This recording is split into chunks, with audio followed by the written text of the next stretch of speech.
चलिए, आप सबों का बहुत बहुत स्वागत है आपके अपने YouTube channel learning attitude for your पर। मैं पहले से जो क्लास लिया उसमें हमने बताया था क्वाड्रेटिक इक्वेशन के बारे में। क्वाड्रेटिक इक्वेशन के रूट्स का नेचर के बारे में हमने चर्चा किया था और अब उससे रिलेटेड कुछ प्रॉब्लम्स को हम लोग डील करेंगे। ठीक है, और जैसा कि हम लोग जानते हैं कि नेचर पर बहुत सारा प्रॉब्लम्स पूछता है और 2 नंबर का एक प्रॉब्लम निश्चित तौर पर इस नेचर से रहता है और एक ऑब्जेक्टिव भी रहता है। तो निश्चित तौर पर इस प्रॉब्लम को अगर बेहतर तरीके से अगर समझ लेंगे तो यह जो मार्क्स है, क्या बोलते हैं कि जिस तरह से बूंद बूंद घड़ा भरता है, सिमिलरली अगर हम लोग इसको अगर बेहतर तरीके से समझेंगे तो एक एक प्रॉब्लम और एक एक सॉल्यूशन आपके लिए बेहतर मार्क्स ऑब्टेन करने का जरिया मतलब बन सकता है। तो निश्चित तौर पर इस को बेहतर तरीके से समझिएगा। बहुत ही आसान प्रॉब्लम है, बहुत टफ प्रॉब्लम नहीं है। लेकिन क्या है कि टफ प्रॉब्लम परेशान नहीं करता है, लेकिन कभी कभी इजी प्रॉब्लम जो है परेशान करता है। तो वहां पर हम लोग ध्यान नहीं देते हैं इजी प्रॉब्लम्स पर और टफ टफ प्रॉब्लम्स को बार बार डिवाइज करते हैं। तो यहाँ पर हम लोग को इन बातों पर निश्चित तौर पर ध्यान देना है जहां पर अधिक नंबर आपको आएंगे। यह क्वेश्चन है find the value of k for the quadratic equation kx into x minus 2 plus 6 equal to 0 have two equal roots। इसको हिंदी में समझ लेते हैं। कहता है कि k का मान ज्ञात करें इस द्विघात समीकरण के लिए जिसका दोनों मूल बराबर है, यानी दोनों का दोनों रूट्स बराबर है। इसके लिए हमें निकालना है। ठीक है, हम लोग सॉल्यूशन पर ध्यान देते हैं। हमारा क्वेश्चन यहाँ दिया हुआ है। क्या है क्वेश्चन, पहले लिखते हैं कि x, या घबराना नहीं है क्वेश्चन को देख करके, है ना। घबराने से क्या होगा कि देखेंगे अभी तो क्वाड्रेटिक इक्वेशन है ही नहीं, लेकिन क्या है जब इसको हम लोग क्या करेंगे, एक्सप्लेन करेंगे तो यहाँ पर हम लोगों को मिलेगा। देखते हैं नेक्स्ट, और kx से गुना करते हैं तो kx स्क्वायर, फिर k से 2 में गुना करते हैं तो क्या हो जाएगा 2k plus x 2k x, यहाँ पर हो जाएगा 2k x plus 6 equal to 0। अब यहाँ पर हम लोग क्या देखते हैं कि डिस्क्रिमिनेंट निकालने के लिए हमारे पास a का वैल्यू दिया हुआ है कितना k, b का वैल्यू कितना दिया हुआ है -2k और c का वैल्यू कांस्टेंट कितना है 6। तो हम लोग डिस्क्रिमिनेंट के लिए क्या फॉर्मूला होता है, d equal to b square minus 4ac। लेकिन अकॉर्डिंग टू द क्वेश्चन क्या कर रहा है, अकॉर्डिंग टू द क्वेश्चन कह रहा है कि इक्वल रूट्स है। तो इक्वल रूट्स के लिए क्या हो जाएगा, बी स्क्वायर माइनस 4ac जो है वह बराबर हो जाएगा 0 के। हम लोग पढ़े हैं उस रूट्स के नेचर में कि जब उसका डिस्क्रिमिनेंट 0 होगा तभी उसका रूट्स क्या होगा, इक्वल होगा। समझ रहे हैं इस बात को बेहतरीन तरीके से। यानी यहां पर क्या हो जाएगा, डिस्क्रिमिनेंट का वैल्यू क्या हो जाएगा 0। क्लियर है। अब देखते हैं हम लोग b का वैल्यू कितना है, यहां पर b का वैल्यू है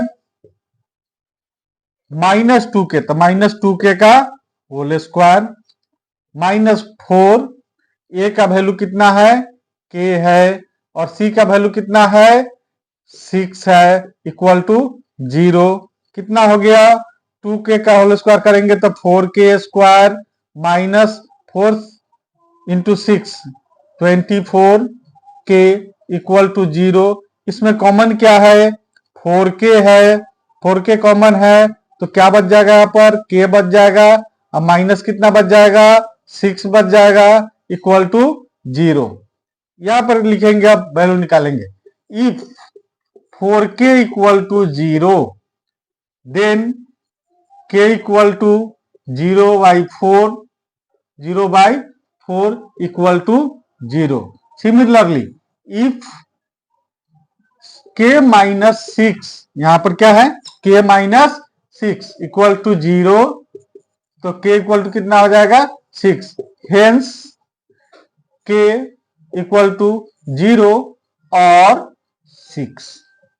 क्लियर है, कहीं से कोई दिक्कत नहीं है। यानी k का वैल्यू अगर 0 करते हैं तो क्या हो जाएगा, एक क्वाड्रेटिक इक्वेशन नहीं रह जाएगा, है ना? रहेगा क्या? क्योंकि जीरो जैसे ही के का वैल्यू डालेंगे क्वाड्रेटिक इक्वेशन नहीं रहेगा। इसका मतलब है कि जीरो के का वैल्यू नहीं हो सकता, क्योंकि देखिए यहाँ के का वैल्यू जैसे ही जीरो करेंगे ए भी जीरो, ए भी जीरो, इसका मतलब है कि के का वैल्यू जीरो नहीं हो सकता है। तो क्या होगा के का वैल्यू? तो के, है ना, रिक्वायर्ड वैल्यू ऑफ के इक्वल टू 6। समझ गए? जीरो का है नहीं होगा। यानी इस चीज को भी देखना है, क्योंकि जब ऑप्शन में अगर इस तरह का सवाल देगा तो 0 6 भी दे देगा, केवल 6 भी देगा। अब कंफ्यूज हुई है, यानी 0 भी आया 6 भी है, लेकिन यहां पर 0 नहीं होगा, यहां पर क्या होगा? के होगा। अगला जो प्रॉब्लम है ये भी क्वाड्रेटिक इक्वेशन का है और बहुत इंपॉर्टेंट प्रॉब्लम है, और इसको एज ए मेंसुरेशन भी हम लोग देख सकते हैं, लेकिन मेंसुरेशन से रिलेटेड क्वेश्चन है, लेकिन है क्वाड्रेटिक इक्वेशन में। यहां पर कह रहा है क्वेश्चन में, पहले क्वेश्चन को समझते हैं। Is it possible to design a rectangular mango grove whose length is twice its breadth and the area is 800 metre square, if so find its length and breadth. कह रहा है कि क्या यह संभव है, यानी आयताकार आम का बगीचा बनाना जिसका लंबाई जो है चौड़ाई के दुगुना है, and the area is 800 metre square, यानी जिसका क्षेत्रफल 800 वर्ग मीटर है। इफ सो, यदि संभव है, find its length and breadth, तो यदि संभव है तो उसका लंबाई और चौड़ाई ज्ञात करें। तो हम लोग चलते हैं, इसको बनाते हैं। पहले एक रेक्टेंगुलर हम लोग लेते हैं शेप, और इसमें क्या कर रहा है, लेना पड़ेगा let x be the breadth of a rectangular mango grove. ठीक है, हमने ले लिया x, then the length of rectangular mango grove equal to 2x। क्या हो गया? Breath x, length 2x, area कितना दिया है? 800 स्क्वायर मीटर। क्लियर है? तो अकॉर्डिंग टू द क्वेश्चन हम लोग लेते हैं, पहले क्या लेते हैं? Area of rectangular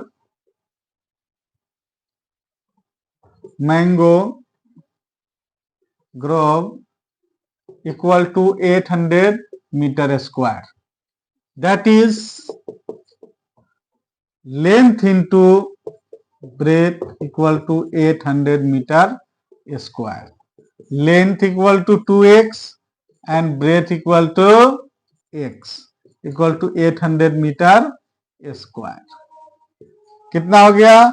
2x square equal to 800 metre square. तो x स्क्वायर इक्वल टू कितना हो जाएगा? 800 metre square by 2। It means x square equal to 400। That means x square minus 400 equal to 0। देखिए, बनाने के लिए तो शॉर्ट में भी इसको बना देते हैं, लेकिन हमें चलना किस पर है? क्वाड्रेटिक इक्वेशन के डिस्क्रिमिनेंट के फॉर्मूले पर। तो यहां पर हमको लेना पड़ेगा क्या? इसमें देखिए a का वैल्यू पता है, x में मल्टीप्लाई 1 से है, x वाला टर्म गायब है यहां से, तो b इक्वल टू कितना हो गया? 0, एंड c इक्वल टू कितना हो गया? माइनस 400। अब हम लोग इसका डिस्क्रिमिनेंट निकाल के देखेंगे पॉसिबल है या नहीं है। क्लियर है? Therefore D equal to b square minus 4ac। B means 0 का square minus 4, a equal to 1 और c equal to minus 400। It means 0 minus minus plus 1600। It means 1600 that is greater than 0, यानी greater than 0 हो गया, possible है, यानी क्या लिख देंगे, पॉसिबल और यस। ठीक है, संभव है। अब चलते हैं निकाल लेंगे इसका। अब रूट निकालना होगा। अब रूट निकालने के लिए आगे के टर्म को समझेंगे हम लोग कि कैसे इसका अब निकालेंगे इनके लंबाई और चौड़ाई को। हमारे पास इक्वेशन आ चुका था, क्या आ गया था, x square minus 400 equal to 0। X square minus 20 का square equal to 0। A square minus B square के फॉर्म में आ गया, क्या होगा, A minus B and A plus B equal to 0। अब लिखेंगे if x minus 20 equal to 0 then x equal to 20। If x plus 20 equal to 0 then x equal to minus 20। यह possible नहीं है, माइनस 20 पॉसिबल नहीं है, तो क्या लेंगे, है ना, hence breadth equal to 20 metre then length twice the breadth 2 into 20 metre equal to 40 metre. This is the required answer. समझ में आ गया, कहीं से कोई प्रॉब्लम नहीं है। फैक्टराइज करना है, फैक्टराइज करके बाकी का वैल्यू निकाल देना है। क्वाड्रेटिक इक्वेशन में आपके एनसीईआरटी में यही सब प्रॉब्लम दिया हुआ है, बनाइएगा। और इस प्रॉब्लम को बनाने के बाद, ठीक है, जो चीज समझ में आपको नहीं आया होगा या नहीं आ रहा होगा उसको कमेंट सेक्शन में जरूर लिखिएगा।